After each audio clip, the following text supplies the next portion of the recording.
पौराणिक कथाओं के अनुसार महाभारत के संदर्भ में निर्जला एकादशी की कथा मिलती जो इस प्रकार है। सभी पांडवों को धर्म, अर्थ, काम और मोक्ष प्राप्ति के लिए महर्षि वेदव्यास ने एकादशी व्रत का संकल्प करवाया। अब माता कुंती और द्रौपदी सहित सभी एकादशी का व्रत रखते, लेकिन भीम जो कि गदा चलाने और खाना खाने के मामले में काफी प्रसिद्ध थे। कहने का मतलब है कि भीम बहुत ही विशालकाय और ताकतवर तो थे, लेकिन उन्हें भूख बहुत लगती थी। उनकी भूख बर्दाश्त के बाहर होती थी, इसलिए उनके लिए महीने में 2 दिन उपवास करना बहुत कठिन था। जब पूरे परिवार का उन पर व्रत के लिए दबाव पड़ने लगा तो वे इसकी युक्ति ढूंढने लगे कि उन्हें भूखा भी न रहने पड़े और उपवास का पुण्य भी मिल जाए। अपने उदर पर आई इस विपत्ति का समाधान भी उन्होंने महर्षि वेदव्यास से ही जाना।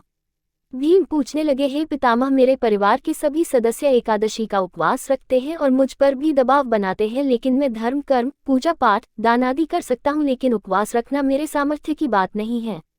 मेरे पेट के अंदर वृक्क नामक जठराग्नि है, जिसे शांत करने के लिए मुझे अत्यधिक भोजन की आवश्यकता होती है, अतः मैं भोजन के बिना नहीं रह सकता।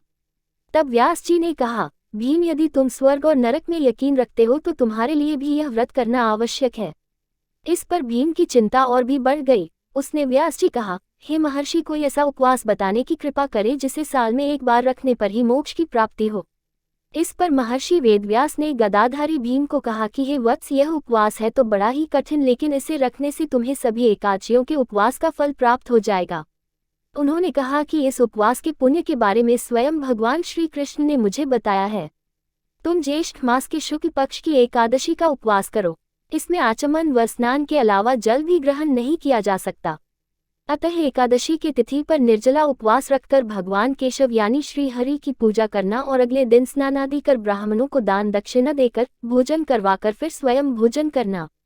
इस प्रकार तुम्हें केवल एक दिन के उपवास से ही साल भर के उपवासों जितना पुण्य मिलेगा। महर्षि वेदव्यास के बताने पर भीम ने यही उपवास रखा और मोक्ष की प्राप्ति की। भीम द्वारा उपवास रखे जाने के कारण ही निर्जला एकादशी को भीमसेन एकादशी और चून की पांडवों ने भी इस दिन का उपवास रखा, तो इस कारण इसे पांडव एकादशी भी कहा जाता है।